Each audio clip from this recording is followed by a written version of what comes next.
Alors ce projet est régional, donc région des musées, on en avait parlé déjà l'année dernière avec l'ouverture du FRAC à Dunkerque, c'est renouvelé cette année 2014, c'est ce samedi et dimanche, avec plusieurs musées sélectionnés qui ouvrent leurs portes pour aller comme cela à la découverte de nos musées dans la région. Si on devait quand même préciser un peu vraiment la volonté, le concept au départ. Alors le concept Région des musées s'inscrit dans le sillage de l'arrivée du musée du Louvre à Lens en 2012. Et l'idée, certes, le Louvre-Lens s'installe et c'est formidable, c'est une opportunité formidable pour la région. Mais en même temps, avant le Louvre, il y a 46 musées de France qui sont installés sur le territoire de la région et qui sont vraiment formidables de par leur collection. Oui, il y a les musées les plus connus, le Palais des Beaux-Arts à Lille, la piscine, on l'a vu aussi avec le FRAC, mais il y en a d'autres qui méritent aussi l'intention des nordistes, c'est ça? Tout à fait, il y a quantité de musées à visiter et essentiellement les musées du week-end Région des musées, donc ce week-end 29 et 30 novembre, à Bailleul, à Bergues, à Cassel, à Hasbrouck, Saint-Omer pour les musées de France et 2 musées thématiques à Steenwerk et à Wormhout. Quelle est la différence finalement entre un musée de France et ces 2 musées thématiques? Alors musée de France, donc c'est une appellation et concerne essentiellement les musées qui disposent d'un conservateur et qui font régulièrement un travail de récollement, de restauration des œuvres et qui obéissent à des critères précis, vérifiés par le ministère de la Culture. Une sorte de label, quoi. Tout à fait. Comment s'est fait la sélection donc de ces 7 musées pour ce week-end, pour cette édition 2014? En fait, c'est lié à la volonté des musées eux-mêmes. L'idée est vraiment de mettre la lumière sur un territoire. L'an dernier, nous étions en Flandre-Maritime. Cette année, on a souhaité plutôt mettre la lumière sur les pays de Flandre et sur l'Audomarois.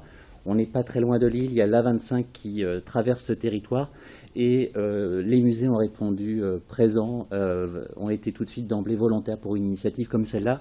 C'est une occasion formidable de mettre en place une véritable communication, un plan média autour de leur musée, de leur collection, qui méritent d'être davantage connus. Alors à chaque fois c'est gratuit ce week-end, samedi et dimanche, avec plein d'animations aussi au programme, pas juste les collections ouvertes, il y aura aussi des petites activités annexes. Tout à fait, il y a les chefs-d'œuvre à découvrir ou à redécouvrir, on pourra en parler ensuite sans doute, et il y a aussi des expositions, des activités qui sont proposées par les musées et par les villes partenaires. Par exemple, vous avez une exposition à Saint-Omer consacrée au grand peintre audomarois Alphonse de Neuville, qui est un peintre de bataille de la seconde moitié du XIXe siècle et qui fait l'objet d'une exposition rétrospective qui est véritablement passionnante.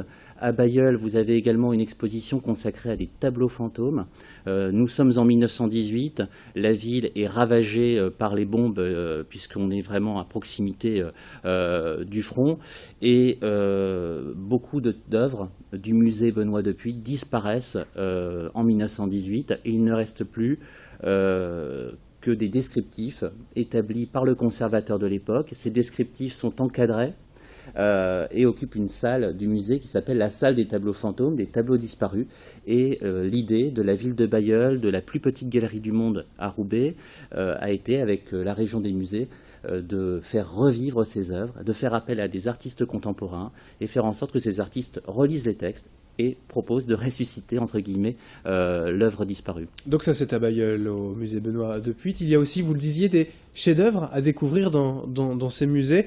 Alors par exemple, à Hasbrouck, le géant des Flandres, Roland, accueillera le visiteur, par exemple. Tout à fait, le géant des Flandres, Roland, accueille le visiteur.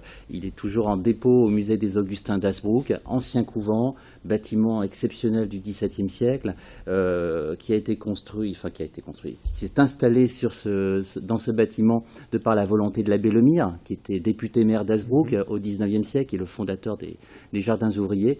Et là, on a également une collection qui mérite le détour, avec notamment des œuvres de Lucien Jonas, un atelier de Jérôme Bosch, qui est vraiment prodigieux, des œuvres de très grand format. La visite est vraiment exceptionnelle. Alors vous parliez de Flandre à l'honneur, l'art flamand lui particulièrement, à Cassel peut-être avec le musée départemental de Flandre aussi? Tout à fait, le plus jeune de tous les musées partenaires de l'opération Week-end. Voilà, le bâtiment à lui seul vaut le détour, un ancien bâtiment Renaissance, corps de logis Renaissance et à l'intérieur des collections vraiment très intéressantes, alliant à la fois l'art flamand ancien et l'art flamand le plus contemporain. Et les œuvres se rencontrent, discutent entre elles, et c'est aussi un vrai moment de plaisir que d'aller à la rencontre de ces œuvres. Et pour aller à la rencontre aussi de la vie paysanne et rural peut-être qu'on pouvait avoir en Flandre il y a 100 ou 200 ans. Il y a les musées de Wormhout et de Steenwerk également. Bien sûr, musée de Wormhout, Jeanne de Vos, musée Jeanne de Vos de Wormhout avec une collection de photographies anciennes. Jeanne de Vos était photographe et sa collection de photographies qu'elle a léguée est vraiment exceptionnelle pour découvrir ce qui est l'âme flamande, c'est-à-dire la vie quotidienne dans la première moitié du XXe siècle en Flandre, avec des scènes de la vie rurale qui vont forcément replonger les plus anciens d'entre nous dans les souvenirs d'enfance. Bon, puis il y a également le musée du Mont-de-Piété à Bergues et tant d'autres. On l'a dit, 5 musées de France et 2 musées thématiques. En tout, 7 musées à découvrir ce week-end. Pour ce grand week-end, région des musées, c'est gratuit, c'est ce week-end, 29 et 30 novembre dans la région. C'est gratuit, le programme est en ligne sur régiondesmusées.fr. Eh bien parfait, merci Carl Michael Ohain donc d'avoir été avec nous pour en parler. Merci à vous.